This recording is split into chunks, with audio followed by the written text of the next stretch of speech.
If anyone asks me, Bilal, what camera do you recommend? I'm just gonna send you guys this video because I'm tired of answering the question. Like I get it so much. I'm just gonna send them this video. If I've sent you this video after you've asked me the question, what camera do you recommend? I'm sorry in advance, but I can't be asked to answer your question. So here's a video to explain it. What is going on, guys? Bilal Sayeed here. Welcome back to another YouTube video. Today we're discussing what camera I recommend if you are looking to start up your photography. The most common question that I get asked as a photographer, videographer is, yo Bilal, what camera do you recommend for someone starting up? And the truth is, I can't recommend one. Like, I genuinely cannot recommend one because every camera does the same job. If you think of a camera, what's its purpose? To take a photo. If you look at your phone camera, they can take photos. If you look at this camera, it can take a photo. If you look at this camera, it can also take a photo. The camera that's recording me takes photos.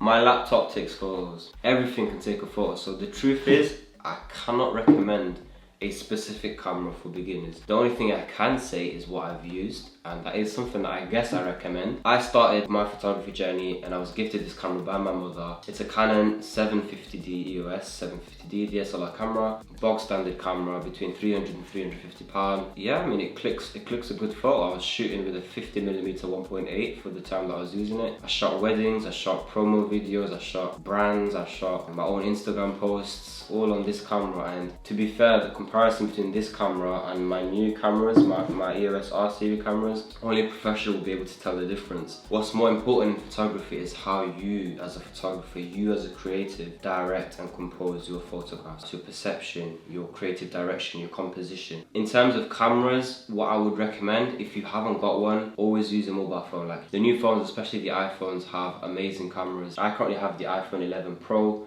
Looking to upgrade soon, but that's besides the point. I went to Iceland not so long ago and we weren't able to really bring our cameras into the Blue Lagoon, so I had to use my phone.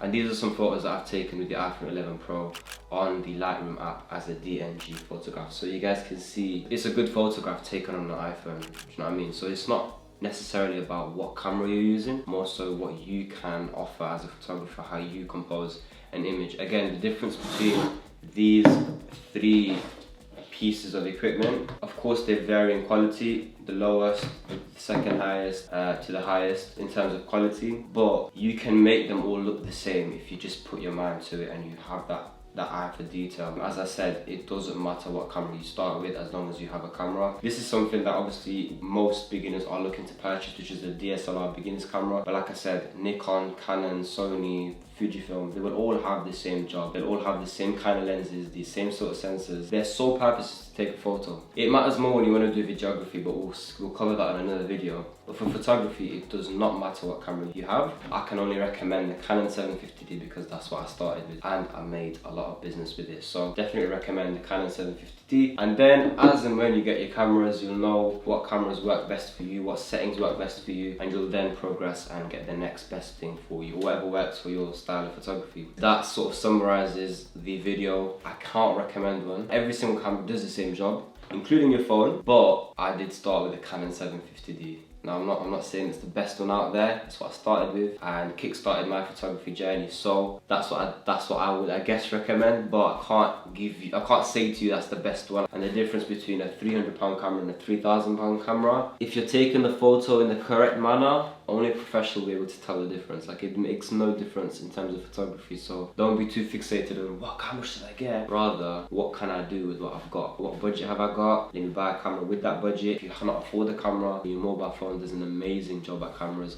At photography, sorry. Download the Lightroom app. If you haven't got the Lightroom subscription, I would definitely recommend that you use it because it does make your editing game to another level. And you can also shoot RAW on your mobile phone using the Lightroom app, especially if you have the new iPhone 12 and above. You can shoot RAW, which gives you a lot more versatility when it comes to editing, which will give you a lot more professional outcomes. Right guys, that's the end of the video. I hope you guys enjoyed. If you did, do leave a thumbs up and subscribe if you are new to the channel. I hope you guys enjoyed. Comment what you think, and inshallah, I will see you guys in the next video. Assalamu alaikum.